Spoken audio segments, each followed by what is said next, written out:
Wasting no time here. The Chicago Bears have done it 2 days in a row.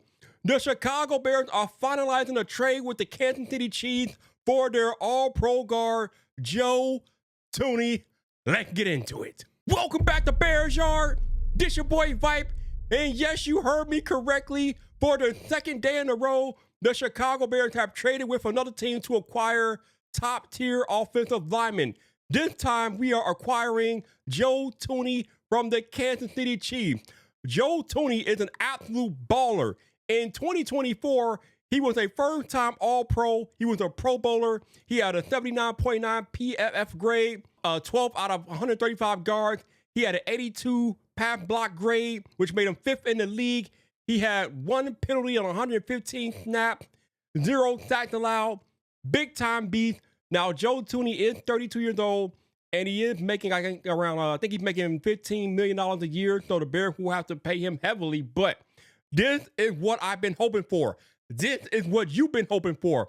We have all been hoping for the Bears to stop being so cheap on the offensive line and beef it up with people that have been proven to get it done. And you have a guy who's gone to and won multiple Super Bowls now in Joe Thuney. Last year was a little bit tricky for him because the Chiefs had some injuries up front, and he's a guard, and they tried to move him over to tackle. He didn't do so well as a tackle, but he is definitely an all-pro guard. I imagine that he will play guard in Chicago unless Braxton Jones does not come back from his injury. Then, in that case, we may move him over to left tackle for that time. But I would suspect that he is coming to Chicago to play guard. And that will mean that right now, we got Braxton Jones at left tackle, assuming when he comes back. It'll be Jonah Jackson at left guard. Then whatever center we come in with next year. Then you got Joe Thuney, who's probably going to be at right guard. And then that means Darnell Wright at that right tackle. Already, people, already, our offensive line looks 100 times better than it looked last season. Caleb Williams should have a lot more comfort back there in the pocket next season because he is going to have some absolute dogs up front that will get it done.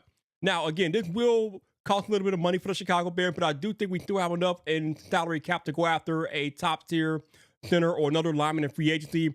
Obviously, we have the NFL draft. What I didn't get to yet is that Joe Thuney will only cost the Chicago Bears a 2026 fourth-round pick.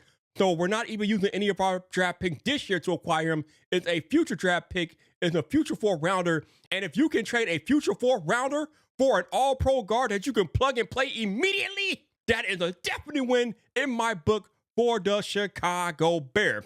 But let me know what you think about this trade and yesterday's trade in the comments. And speaking of the comments, I got one recently from my man Broski Bear. He said, another stupid move by Poles. He did this dumb stuff last season, trading for a 5th-round pick for Ryan Bates. Stop trading draft picks for injured players who suck. Luke and Patrick, Nate Davis, Ryan Bates, not the clown. And he's alluding to Jonah Jackson in the trade of yesterday. But what we need to understand about the Jonah Jackson trade, as I talked about in the video yesterday, was that Jonah Jackson and Ben Johnson have history and familiarity with each other. And Jonah Jackson got benched last year. I know he got injured, but I think he was largely benched last year. He came back from the injury, so I think he's healthy right now. But if you want to know more about that trade, watch this video right there.